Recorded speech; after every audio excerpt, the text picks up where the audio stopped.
आता नामदेवराय म्हणतात चला आणि देव आळंदीला येतोय म्हणून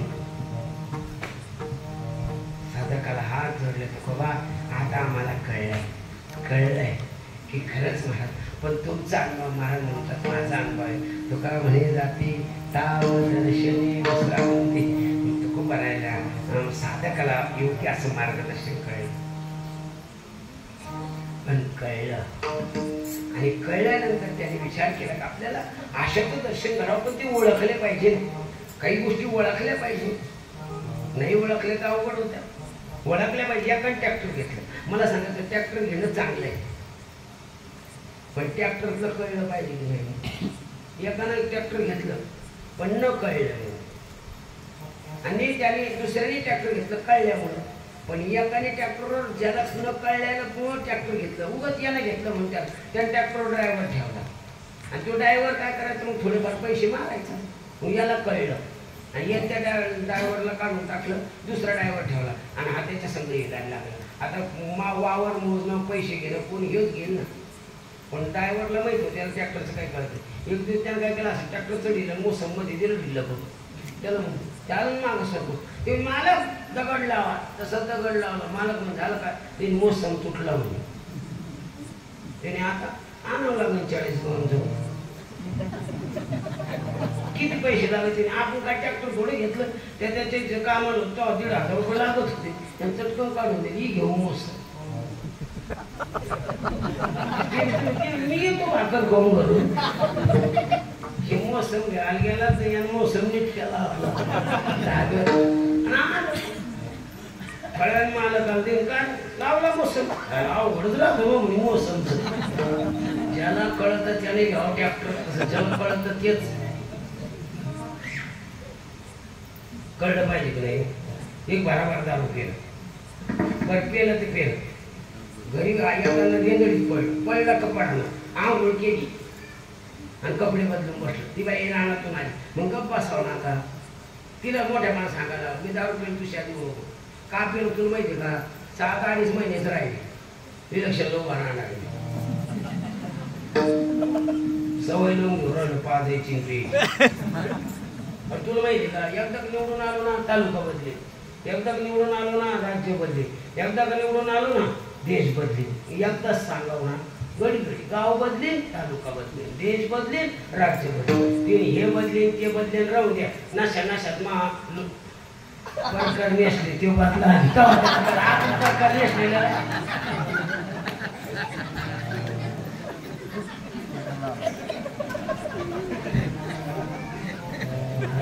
आम्हाला कळलं मग तुम्हाला कळलेलं सांगा ना महाराज म्हणतात काय सांगू सर्वांगी निर्मळ सर्वांगी निर्मळ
इंद्र चंद्रासी दरारा लाविला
धडक मारली शंकरा केला ब्रह्म्याचा मंदिरा इंद्र चंद्राशी धराला बाबीला चिडी केवळ पंचगण येडका मदन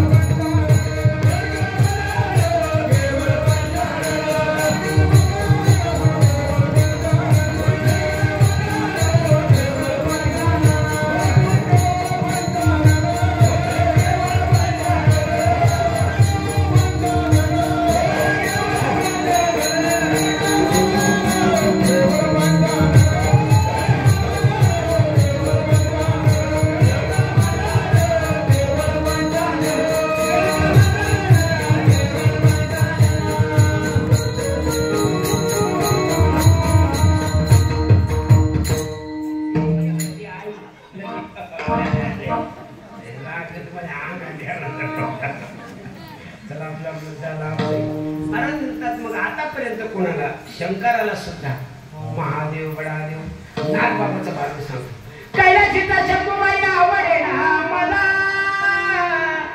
कैलासीचा शंभूबाई आवडे ना मला लागला बिलाईच्या पाठी मोठे भाऊ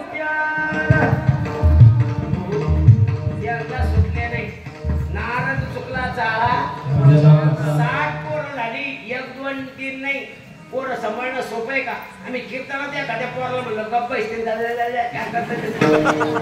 60 झाली 4:30 लाच उठायचे मम्मी म्हणलं तुम्ही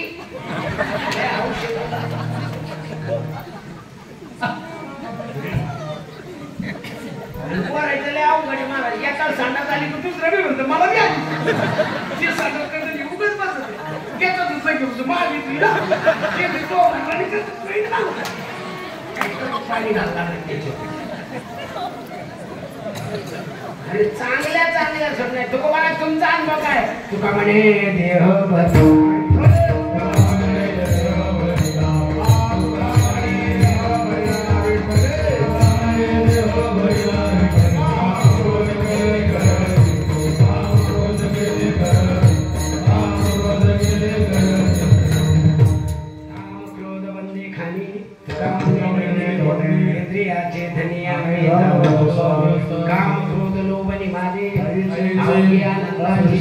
म्हणून सर्वांगी चित्त किती निर्मळ गंगा जळासारखं कारण गंगा किती पवित्र आहे वाचे म्हणता गंगा गंगा सफळ औषधाची गंगा मागील ओळ गंगा न म्हणे अमंगळ महाराज म्हणतात आता आम्हाला कळलं त्यांचं शरीर पण झालं कशानं हरिपाठ कीर्ती मुखे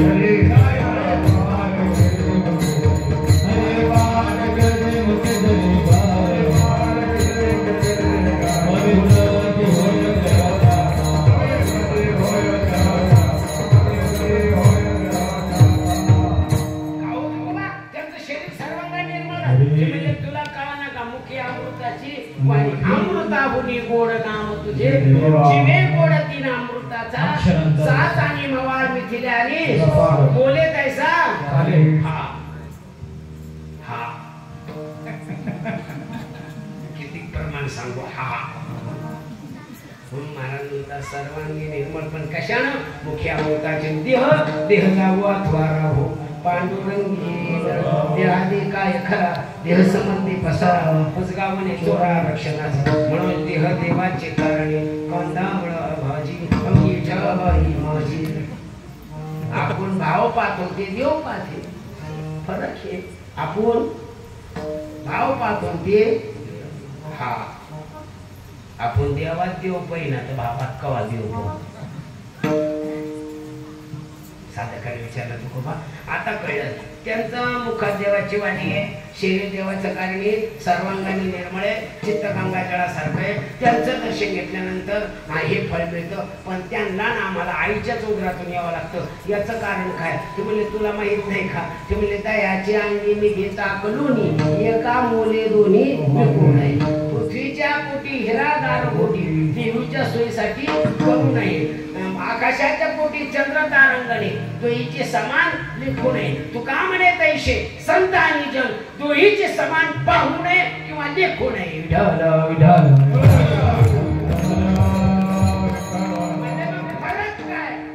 शुद्ध विदा पोटे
पृथ्वीमध्ये हिरा आहे आणि गारगुटी, तो हिला सारखं पाहत नाही. नळ्याच्याच अंगात ताकाने लोणी आहे, तो हिला समान पाहत नाही. आकाशामध्ये चंद्र तारांगण आहे, तो हिला पाहत नाही. पण शुद्ध बीजापोटी कसं महाराज म्हणण्यात ये असं आई कसं असं.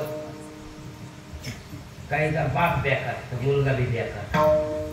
तर मला किती उदाहरणं सांगू, एक सांगतो. इंद्र बेकार, इतका बेकार त्या मागं झाला. मग त्याचं पोरगं तरी कुठे चांगलं जन्माला, ते त्याच्यापेक्षा बिलेंदर. त्याने कावळ्याचं रूप घेतलं जयवंतानं, शेतीची चोळी पळवली, पंचवटी. ते बाप सवयी, बापामुळं पोरगं घेतात, शुद्ध बीजा नाही. चला आता काहीचे बाप चांगला पण आई बेकार म्हणून पोरं घ्या चांगली, म्हणजे बेकार चांगले जन्माला येत नाही. काहीचे बाप चांगले असतात. असा बाप होऊन गेला कश्यप ऋषी, पण त्याची पत्नी जशी बेकार वागली, भीती तिच्या पोटी 2 जन्माला आले, हिरण्यकश्यप आणि इथं बाप बेकार होता म्हणून पोरग बेकार, इथं बाप चांगला होता पण आई बेकार म्हणून पोरं दोन्ही बेकार जन्माला आले. जशी चांगला आहे का बरं का बारीक सारीक.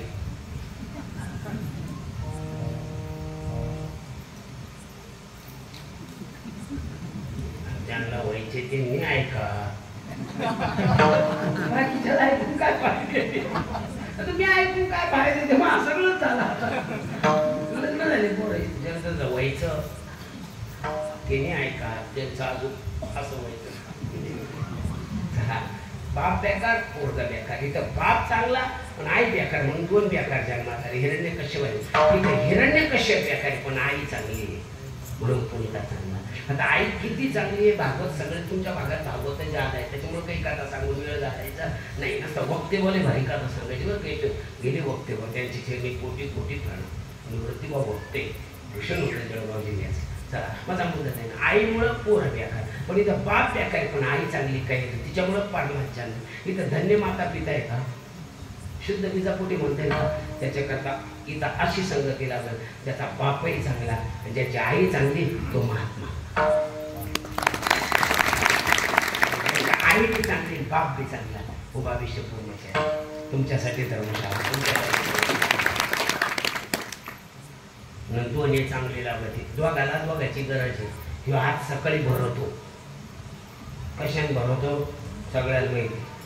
ह्यो म्हणतो घाबरू नको मी तुला तिथं लगेच धुतो, आणि हे 9 साडेनऊला भरवतो, हे सुद्धा त्याला तसं दोघाला दोघांना चांगलं वागलं पाहिजे.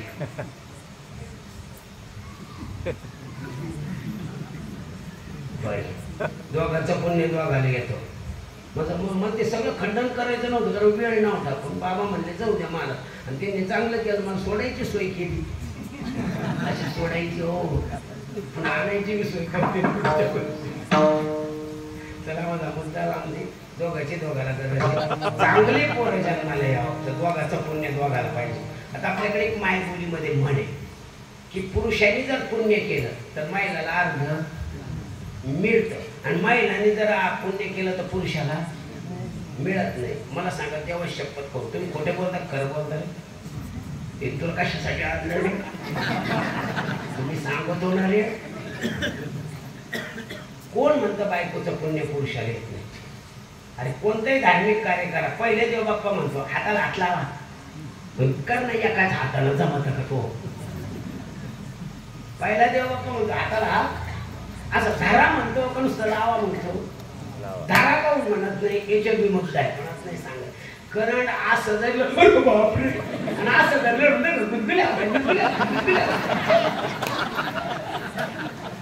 असं लागलं तरी बाप, पण असं धरलं तरी म्हणून की ना हाताला धरलेलं आहे आपल्या का वयाला आता धरायची गरज नाहीये. तिथे फेरडी नाही तर तुमच्याकडे पहिलं फेरू दुसरं फेरू कणकळी धरले मग मनगड धरती चांगला आता हात धरायची गरज नाही. आता नुसतं टचिंग फुल करंट. म्हणून बाईचं सुद्धा पुण्य पुरुषाला येतं. तुम्ही म्हणले आम्हाला पुराण सांगा म्हणजे पटकन आवडलं. मला सांगा बाईचं पुण्य पुरुषाला कोण म्हणता येत नाही? 2-3 पुरावे सांगतो, त्यापैकी 2च सांगतो. पहिला पुरावा आहे सत्यवान आणि सावित्री. कोणाच्या पुण्याने यमाच्या दरबारातून सत्यवान आला? गंगारामच्या. सावित्रीच्याच. सत्यवान आणि सावित्री. सावित्रीच्या पुण्याने सत्यवान आला एक बाजू. दुसरी बाजू सांगतो. दुसरी बाजू जालिंदर नावाचा एक राक्षस आणि त्याची पत्नी रुंदा आहे. कोणाच्या पुण्याने जालिंदर मारला जात नव्हता? कोणाचं पुण्य कोणाला काम येत होतं? म्हणून बायकोचं पुण्य सुद्धा आपल्याला काम येतं. पण त्याच्या पुण्यावरच नुसतं जगू नका. सध्या कधी रोडवर पडत नाही, कधी ढाब्यावर जात नाही. आता कुठेतरी पोरी नवरदेव कुठेतरी शिकणं आता ते म्हणत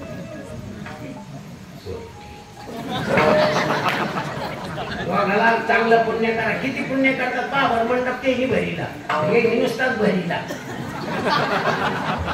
वापरा सुद्धा नाही भरला.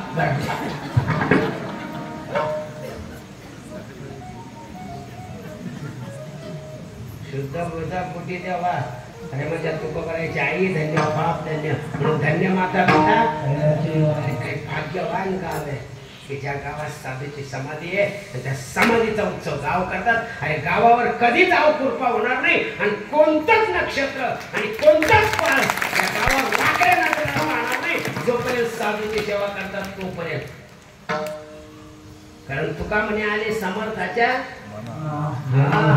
समर्थ येते. अरे मी मला आल्या ते गाडीवर कोणी आणलं मला आठवत नाही. ते सगळं सांगितलं. म्हणलं महाराज आमच्या गावाला कोण पाहिजे होते? हाय आमच्या गावाला, पण आम्हाला कळलं तर ना.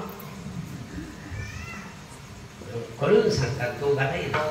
आईचंही पुण्य बापाचं दोन्हीचं पुण्य चांगलं लागतं. म्हणजे नाथ बाबाच्या जीवनात दोन्हीचं पुण्य होतं. आणि ज्ञानोबरायचे म्हणून सु म्हणजे चांगले, लोचन म्हणजे डोळे. आणि ज्याचे ज्ञानाचे डोळे होते ती रुक्मिणी होती, ज्याचे ज्ञानाचे डोळे होते ते विठ्ठल होते. आणि त्यांच्या कुळी भानदासाचे कुळी महाविष्णू. तसा महाविष्णूचा अरे देवाला अवतार घेण्याकरता असे साधू पुरुष जन्माला येण्याकरता दोन्ही धन्य लागतात. मग शुद्ध बीजा. हा कळलं ना? आणखी सांगू का? सांगतो. 3 पोरी गप्पा मारित होत्या. शेवटचा विनोद सांगतो.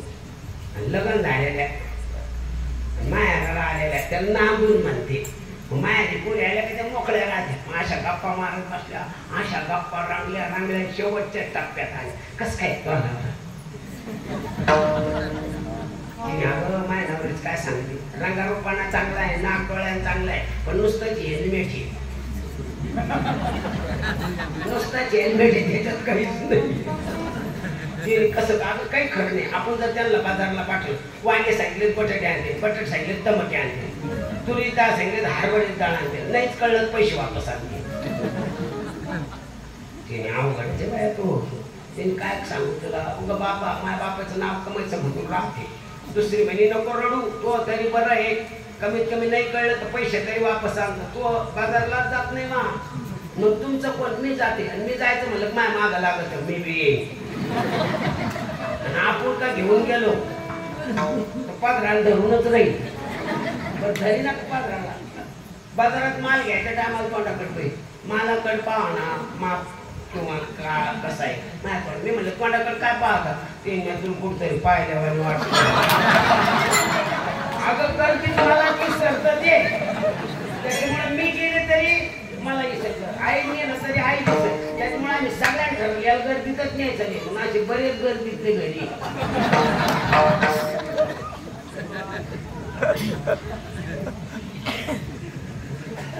तिसरी म्हणे बाई तुमच्या दोघीचं तरी बरं आहे, तो नाही कळलं तर वापस तरी आमचं जे आहे ते. आणि जर नाही कळलं फक्त गर्दीतच ना, गर्दीत नाही नेलो की म्हणजे मग गर्दीत नाही नेलो मग सगळं काम तिथं तिथं घरातलं दारातलं रानातलं वाड्यातलं सगळं म्हणजे ढोरं गुरं शेणपट फेणपट सगळं. फक्त गर्दी पाहिजे मग असं.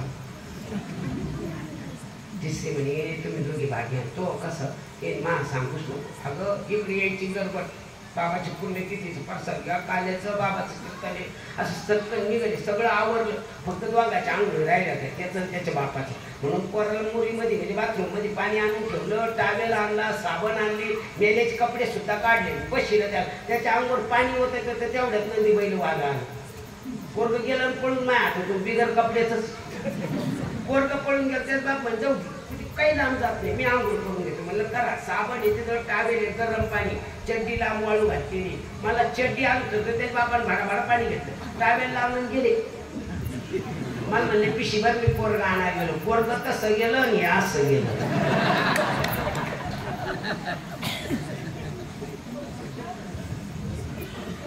पण जाई नका.